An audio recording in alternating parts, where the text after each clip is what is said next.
Hoje venho falar sobre problemas de relacionamento com a sogra. E porquê especificamente com a sogra e não com o sogro ou com os sogros? A verdade é que há vários estudos na área da psicologia da família que mostram que a probabilidade de haver problemas, de haver tensão emocional entre a nora e a sogra é muito maior do que qualquer outra relação, nomeadamente entre o genro e os sogros. Por exemplo, um estudo da psicóloga Terry Apter mostra claramente que 60% das mulheres tendem a descrever que a relação tensa com a sogra interfere na qualidade da relação conjugal e, por comparação, apenas 15% dos homens se queixam de problemas relacionados, neste caso, com a relação também com a sogra. Na minha prática clínica, uma das queixas mais frequentes tem a ver precisamente com a circunstância de os maridos, de uma maneira geral, tenderem, por um lado, a desvalorizar as queixas da mulher e, por outro, no fundo, a achar que todos os comportamentos da mãe são normais. A verdade é que nós crescemos com os nossos pais e com as nossas mães e, portanto, habituamo-nos aos seus comportamentos, habituamo-nos a achar que esses comportamentos são normais e é natural que haja aqui alguma resistência em rotulá-los de outra forma, ainda que a pessoa que está ao nosso lado nos faça queixas. Na prática, aquilo que importa sempre é que consigamos dar valor aos sentimentos e às necessidades da pessoa que está ao nosso lado, mesmo que algumas dessas queixas digam respeito ao comportamento de alguém de quem nós também gostamos muito, nomeadamente da nossa mãe. Mas quais são então os problemas específicos que tendem a afetar, por um lado, a relação entre noras e sogras e, por outro lado, a afetar, por consequência, a relação conjugal? Um dos problemas mais comuns tem a ver com a proximidade ou, dependendo do ponto de vista, a falta dela, isto é, de uma maneira geral, as sogras tendem a sentir-se muito excluídas e as noras tendem a sentir que há pelo menos uma tentativa de grande interferência por parte das sogras. No que diga respeito à proximidade, muitas vezes aquilo que nós verificamos é que há expectativas irrealistas, quer de um lado, quer do outro. Por exemplo, muitas vezes as sogras, portanto as mães, têm a expectativa de que os filhos possam, por exemplo, continuar a ir lá à casa tantas vezes quanto o faziam em solteiros. Muitas vezes há a expectativa de que possam continuar a fazê-lo fora de horas, isto é, em alturas que interfiram aqui com os rituais familiares do novo casal, da nova família e, por outro lado, algumas vezes também, do lado das noras, há um bocadinho a expectativa de que o corte tenha de ser total e, no fundo, que deixe de haver visitas regulares, no fundo, deixe de haver aqui rituais que permitam que aquele filho, no fundo, continue a visitar os pais ou a visitar a mãe com alguma regularidade. Como em quase tudo na vida, aquilo que importa é que impere o bom senso e se, por um lado, não fará de todo sentido que tudo fique na mesma, isto é, neste caso, que um filho possa continuar, neste caso, a visitar os pais exatamente como fazia antes, porque a verdade é que quando nós entramos para uma vida a dois, para uma vida de casal, é importante que reconheçamos que nós vamos ter de abdicar de alguma coisa, de algumas coisas, e é importante que reconheçamos que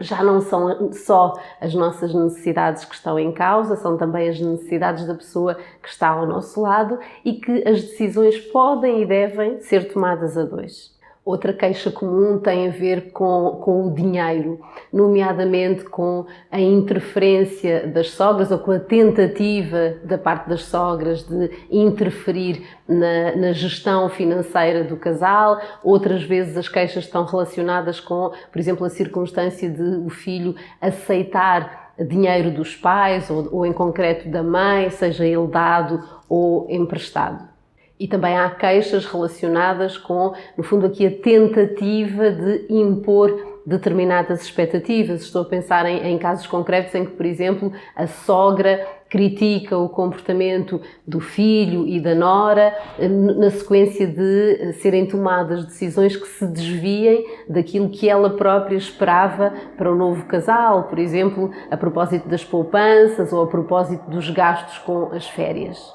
De novo, aquilo que importa é que cada uma destas decisões sejam tomadas a dois. Teoricamente não há, por exemplo, nada de errado na circunstância de a sogra, a mãe, emprestar dinheiro ou dar dinheiro ao novo casal. Aquilo que importa é que cada um dos membros do casal possa, de forma clara e honesta, manifestar aquilo que sente a propósito dessa alternativa e que a decisão seja, de facto, tomada a dois. Tudo o que implique que haja aqui uma decisão que diga respeito, neste caso, ao orçamento familiar, ao orçamento do novo casal, e que essa decisão seja tomada individualmente, aumenta de forma significativa a probabilidade de existirem problemas entre os membros do casal, e isso claramente não é desejável. Aquela que é, porventura, a área mais sensível a propósito deste tema diz respeito às crianças. A verdade é que, mesmo nos casos em que não havia propriamente uma relação tensa entre a nora e a sogra antes do nascimento dos filhos, muitas vezes aquilo que acontece é que há tensões sérias que surgem precisamente a quando do nascimento do primeiro filho e do primeiro neto. Esses problemas estão relacionados, por um lado, com a queixa das sogras no sentido de não verem os netos tanto quanto gostariam ou tanto quanto esperariam. Por outro lado, há queixas, muitas queixas das noras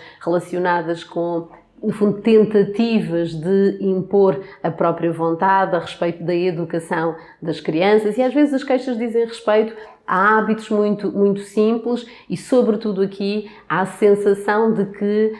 no fundo, a palavra dos pais está a ser desrespeitada e há, da parte das avós, das sogras, aqui, no fundo, a tentativa de impor aquilo que elas próprias consideram que é mais apropriado, que é mais ajustado para as crianças. É importante lembrar que tanto os pais e mães quanto os avós e as avós querem, de uma maneira geral, o melhor para as crianças. E é importante que isto venha para cima da mesa na altura de se fazer aqui uma espécie de negociação. Dito isto, é importante também lembrar que quem toma as decisões relacionadas com a educação das crianças é efetivamente o casal, é o pai e a mãe. Na medida em que o pai e a mãe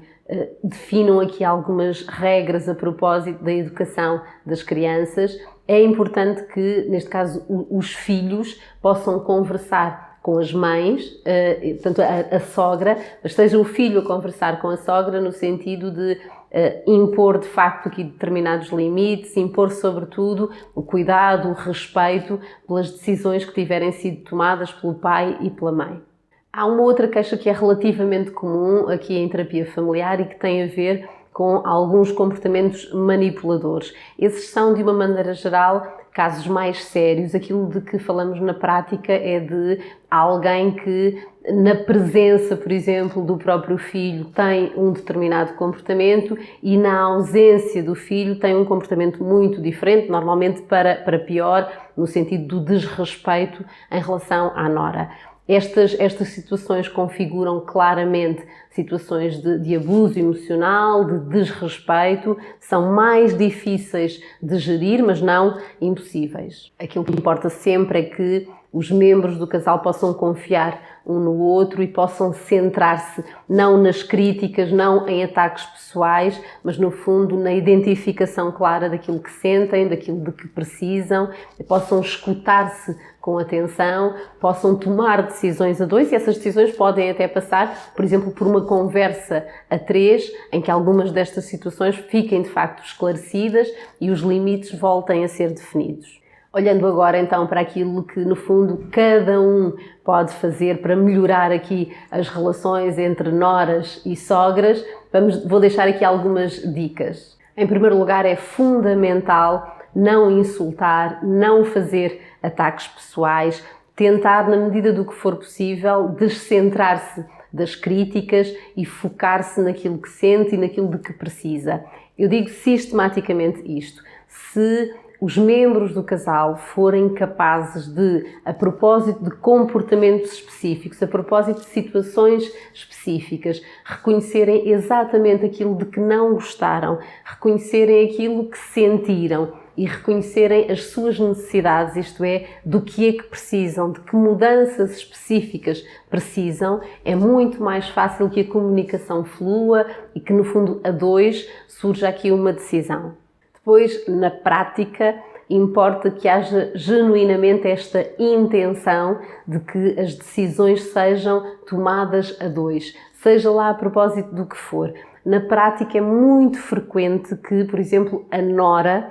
tente conversar, neste caso com o marido, no sentido de ele se dirigir à mãe para dizer isto especificamente, ou para dizer aquilo, ou para implementar esta ou aquela mudança. E a verdade é que a pessoa que está ao nosso lado, o nosso marido, não é uma marionete, não é um fantoche e, portanto, não pode ser mesmo alguém que seja telecomandado por nós. Estas decisões podem e devem ser tomadas a dois. Na medida em que haja uma decisão, na medida em que os membros do casal funcionem efetivamente como uma equipa e como uma equipa coesa, depois aquilo que importa é que seja efetivamente o filho a comunicar, neste caso específico, à mãe, a decisão do casal. A mensagem que importa transmitir é: nós decidimos assim, nós escolhemos desta maneira, mas importa sobretudo mostrar que há um nós, que há uma equipa e que não há aqui uma nora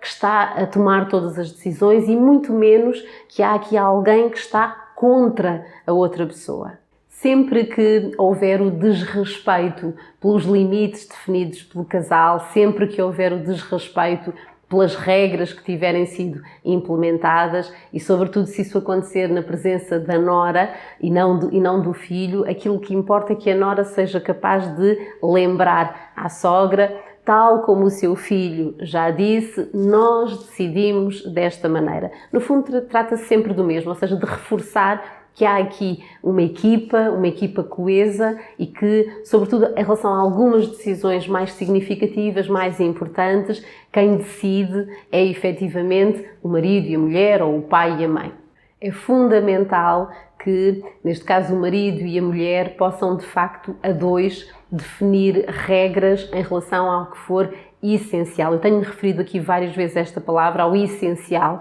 porque eu julgo que aquilo que importa é também mostrar que há boa vontade. Se os membros do casal definirem regras para tudo e mais alguma coisa, se não houver flexibilidade, se os sogros não tiverem, no fundo, uma palavra a dizer sobre rigorosamente nada, é mais difícil que haja aqui uma relação de genuína proximidade, uma relação marcada pelos afetos. Nós podemos deixar de nos influenciar pelas pessoas que gostam de nós, que gostam da pessoa com quem estamos e, portanto, se definirmos as tais regras em relação ao que for essencial e assumirmos aqui uma postura de alguma flexibilidade em relação ao que for acessório, a probabilidade de tudo correr bem é muito maior. E importa lembrar que ajudar, acrescentar, não é definir. Isto é, as avós, as sogras têm todo o direito de acrescentar afeto, de acrescentar coisas boas à família, à relação do casal até. Não têm, naturalmente, o direito de definir como é que as coisas têm de ser feitas, como é que as coisas devem ser feitas. A cada família compete, naturalmente, a definição das próprias regras. Muitas vezes os membros do casal vão errar, vão bater com a cabeça na parede, mas vão ter também a oportunidade de crescer. E isso é muito mais provável de acontecer na medida em que tenham a liberdade para decidir, de facto, a dois, em relação àquilo que for importante para si. Finalmente, eu gostava de propor que houvesse aqui da parte, no fundo, de todos os adultos envolvidos, a tentativa de se criar aquilo que eu chamo de alguns rituais de conexão. Estes rituais podem ser um almoço a cada 15 dias na casa de uns ou na casa dos outros, ou um encontro mensal. Estes encontros, estes rituais, no fundo, não têm de ser semanais, não têm de ser bissemanais. A ideia, e também não têm de ser aqui obrigações, não têm de ser fardos. Aquilo que eu quero dizer é que quando nos centramos muito na resolução de problemas, em como responder às situações de tensão, esquecemos de que há efetivamente alguns recursos que podem ser úteis, que podem ser, sobretudo, ferramentas importantes na redução significativa dos níveis de ansiedade e de conflito. Algumas dessas ferramentas têm a ver efetivamente com estes rituais de aproximação, estes rituais de conexão. Quando nos lembramos daquilo que podemos fazer para mostrar às pessoas que são importantes para nós, que nós precisamos delas, que nós as queremos nas nossas vidas, é muito mais provável que elas se sintam de facto importantes, que elas sintam que nós nos importamos com elas, que elas se sintam valorizadas, e nessa medida também é natural que a raiva diminua e que os conflitos também diminuam substancialmente. Por isso aquilo que importa é que cada um possa pensar pela positiva naquilo que está ao seu alcance para aliviar aqui de forma gradual, pelo menos, os níveis de tensão. Se calhar não têm de pensar num almoço lá em casa, talvez possam pensar em sair de casa, em fazer qualquer coisa que permita que todos os adultos envolvidos se divirtam em família e possam criar aqui, efetivamente, reforçar estes laços e criar a tal identidade de família.